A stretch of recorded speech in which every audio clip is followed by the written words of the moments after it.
con bibliología.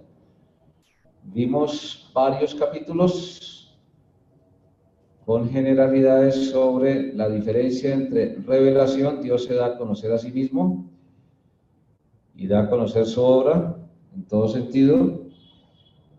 La inspiración, que tiene que ver con el documento escrito, los 66 libros de la palabra de Dios, algunas ampliaciones ahí sobre la inspiración. Y finalmente, la iluminación, o sea, la capacidad que Dios da para reconocer las verdades. ¿Se cayó? Bueno.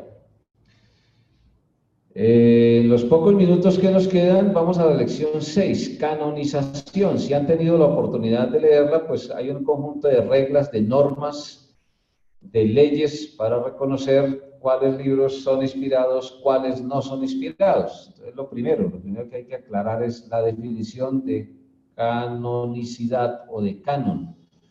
¿Sí? Un patrón, un límite, ¿sí? Unos principios. Por allá habla de que cerca del siglo III y siglo IV, pues empezaron a definir esos cánones. Todo ese tiempo se demoró porque pues no era fácil predicar en medio de la persecución tan intensa que dio el Imperio Romano contra la Iglesia de Cristo, lo que desarrolló. Si nos detenemos en la página 46, para ampliar un poquito ahí, hay 4 normas por excelencia. ¿Quién era el escritor? ¿Cuál era su contenido? ¿Cuál fue su aceptación? Y si realmente era inspirado. Sí, en el Antiguo Testamento un escritor, un profeta de Dios. En el Nuevo era un apóstol, básicamente.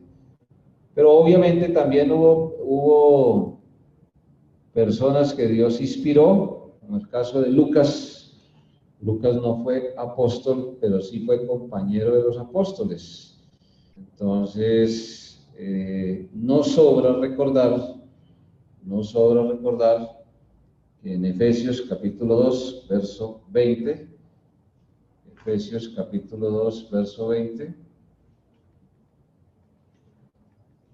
dice con claridad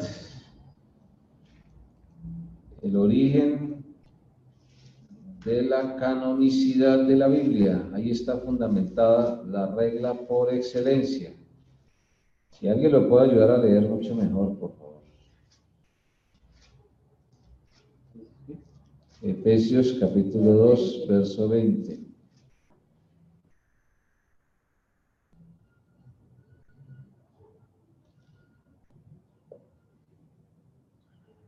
Edificado sobre el fundamento de los apóstoles y profetas, siendo la principal piedra del ángulo, Jesucristo mismo. Amén. Lo que enseñaron los apóstoles y profetas, o sea, predicadores, lo enseñó Cristo. Y si lo enseñaron los apóstoles y lo enseñó Cristo, pues es la regla por excelencia, o sea, la evidencia del canon. Efesios capítulo 2, versículo número 20. Fundamento de los apóstoles y profetas, siendo la principal piedra del ángulo Jesucristo mismo. ¿Sí? Edificar una vida espiritualmente requiere la palabra de Dios.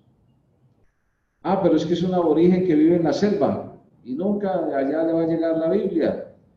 Pues Dios puede ir directamente a su conciencia, utilizar la creación para que por lo menos mínimo se arrepienta y crea en Cristo como Salvador personal.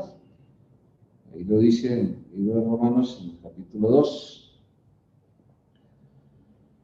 Pero nosotros somos muchísimo mayor, tenemos un gran privilegio en el sentido de que pues, tenemos no solo la creación, la conciencia, sino que tenemos la palabra de Dios y tenemos pues suficientes evidencias para reconocer que pues el texto escrito es lo que Dios mandó decir, ¿sí? Ni siquiera es que contiene, sino que es la palabra de Dios. ¿Contiene, por ejemplo, la personalidad y palabras de Satanás? Sí, claro. Allá en análisis bíblico, pues ustedes lo van a mirar un poco más en detalle. Pero es lo que Dios dice sobre Satanás. Y es lo que Dios dice sobre lo que Satanás dice. ¿Sí? Es lo que Dios dice sobre lo que afirmaron otras personas. Entonces, ahí está muy claramente. No existe ninguna otra desviación posible, porque lo que enseñaron los apóstoles lo enseñó Cristo. Se desarrolla ese principio ahí, la aceptación, la inspiración y la autoridad, ¿sí? Y hay una serie de términos que aparecen ahí a raíz de tanta desviación. Hay libros canónicos, estoy terminando en la página 47, dice homologomena, los libros canónicos aceptados por todos. Y la antilogomena, los libros canónicos disputados por algunos. Los apócrifos, aceptados por algunos, pero son libros falsos, de dudosa procedencia. O los libros falsos rechazados por todos. ¿Sí? Famosísima una película de hace unos años, una película que pues desconocía totalmente la divinidad del Señor Jesucristo, una película blasfema porque se burlaba de la divinidad del Señor Jesucristo. Y bueno, no solamente una película, sino ha habido muchas. Sí, algunas fueron muy famosas. Ya con el paso de los años, pues pasaron a la historia como un ejemplo de eso, de blasfemia, de burla y de total desconocimiento de las verdades de Dios. Distrajeron un poco, formaron escándalo, hicieron una gran cantidad de destrucción, pero no fueron de ninguna manera bendición para nadie. Entonces, ahí es donde está la evidencia. ¿Sí? Los escritos del Señor llevan al arrepentimiento y a la fe, llevan a un verdadero camino de edificación. ¿Sí? Al terminar la página 48, hay un ejemplo. Dice, en el Antiguo Testamento menciona algunos escritos. Es bueno mirar eso en detalle. ¿Sí? Inclusive con algunas citas bíblicas. Entonces dice ahí, el Antiguo Testamento menciona algunos escritos religiosos históricos, los cuales no fueron dados por inspiración de Dios. Y por ende nunca fueron recibidos como parte de la escritura autoritativa. ¿Sí? El libro de las batallas de Jehová, el libro de Jacer, ¿sí? El libro de los Hechos de Salomón, del profeta Semaías, el libro, la historia de Ido, profeta, el libro de Jehú, los reyes de Israel. Entonces, son ejemplos de escritos, pues que hay suficientes evidencias de que para nada fueron escritos inspirados por Dios. Miremos un ejemplo. Miremos un ejemplo. El hecho de que haya una referencia no significa... El hecho de que haya una referencia histórica, eso es supremamente importante, pero supremamente importante.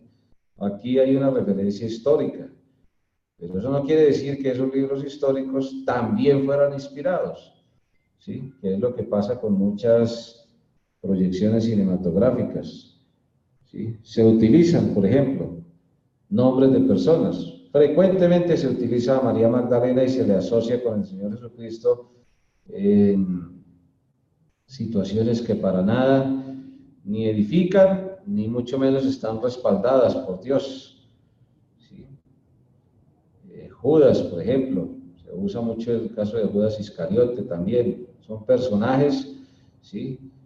Que puede que haya documentos que hablen de sus vidas personales, pero que al no ser inspirados, pues no se pueden usar de una manera desviada.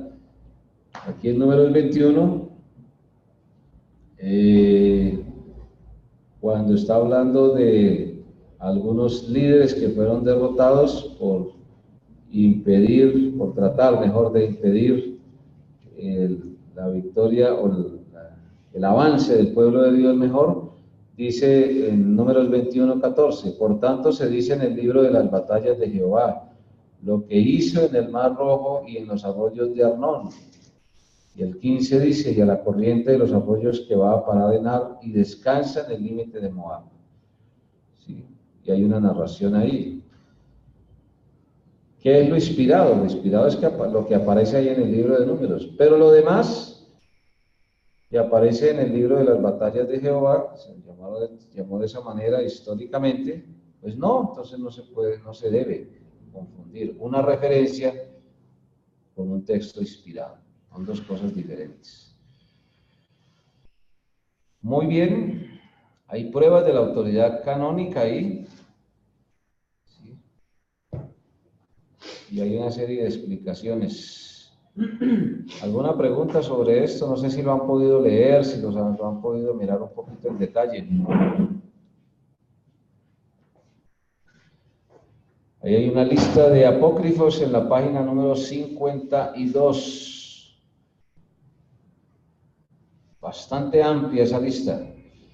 Sabiduría de Salomón, Eclesiástico, Tobías, Primera de Esdras, Macabeos, Primera y Segunda, Judith, Baruch, Carta de Jeremías, Segunda de Esdras, las adiciones al libro de Esther, ¿sí? La oración de Azarías, conocido como el canto de los tres jóvenes hebreos, Susana, Bel y el dragón, la oración de Manasés. Y dice ahí que la aceptación de esos libros apócrifos, los judíos no aceptan los apócrifos como parte de sus escrituras. Muy claro, el canon judío es 39 libros, que están organizados de otra manera, pero finalmente son los 39 inspirados. Dice que los protestantes no aceptan los apócrifos como parte de las escrituras, aunque algunos les atribuyen como una buena lectura y útil, ejemplo de instrucción como buenos modales. Bueno, puede que sí, pero una cosa es algo inspirado y algo no inspirado, es diferente. La Iglesia Católica Romana, de hecho, acepta solo 12 de los libros apócrifos.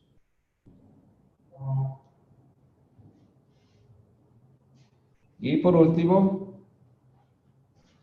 el Concilio de Trento, dice, los apócrifos fueron canonizados oficialmente el 8 de abril de 1546 en el Concilio de Trento. Canonizados entre comillas.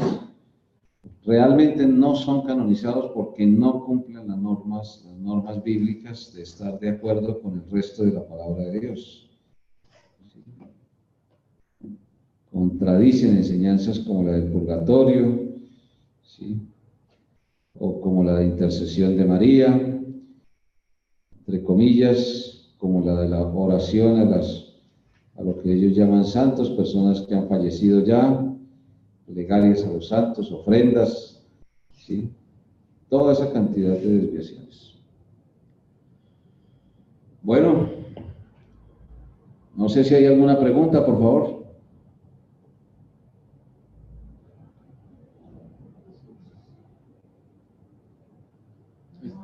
Esos libros que menciona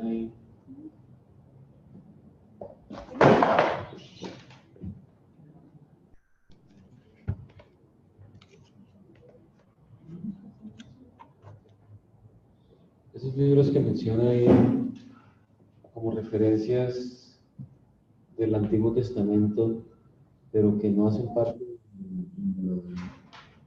de la Biblia, de los libros inspirados, ¿por qué? Porque esos libros, por ejemplo, el profeta Semaías fue un profeta de Dios, y si fue un profeta, ¿por qué no hace parte de la palabra de Dios?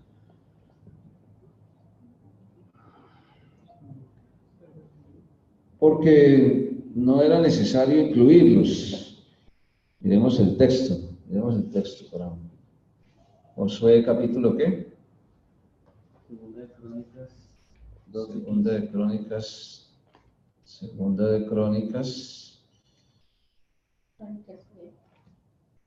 Segunda de Crónicas 12, 12:15.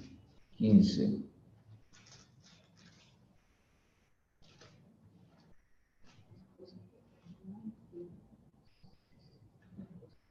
Dice, las cosas de Roboán, primeras y postreras, no están escritas en los libros del profeta Semaías y del vidente Ido en el registro de las familias, y entre Roboán y Jeroboam hubo guerra constante. Y durmió Roboán con sus padres y fue sepultado en la ciudad de David, y reinó en su lugar Abías su hijo. Entonces los libros de Semaías lo que hicieron fue proveer algún material de información para este libro, pero no más, no era necesario reconocerlos como inspirados, porque primero no eran inspirados. Y hablando del profeta Semaías y del vidente Ido, pues si lo reconoce aquí la Biblia como profeta, pues era un profeta. Vidente, pues era sinónimo de profeta, una persona que se le revelaba algo del futuro. Pero no fueron vinculados esos textos como inspirados porque no lo eran, simplemente eran referencias. ¿Sí? El hecho de que fueran siervos de Dios, ¿sí? Y el hecho de que tuvieran algunos escritos históricos, posiblemente en sus diarios o posiblemente en cualquiera de sus otras actividades, pues servían como referencia, pero no más. Lo inspirado es la referencia, no lo demás.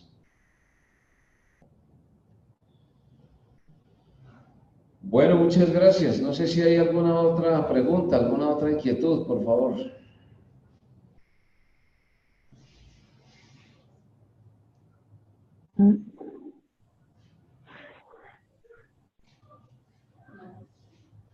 Bueno, vamos a hablar entonces. Muchas gracias. Muchas gracias.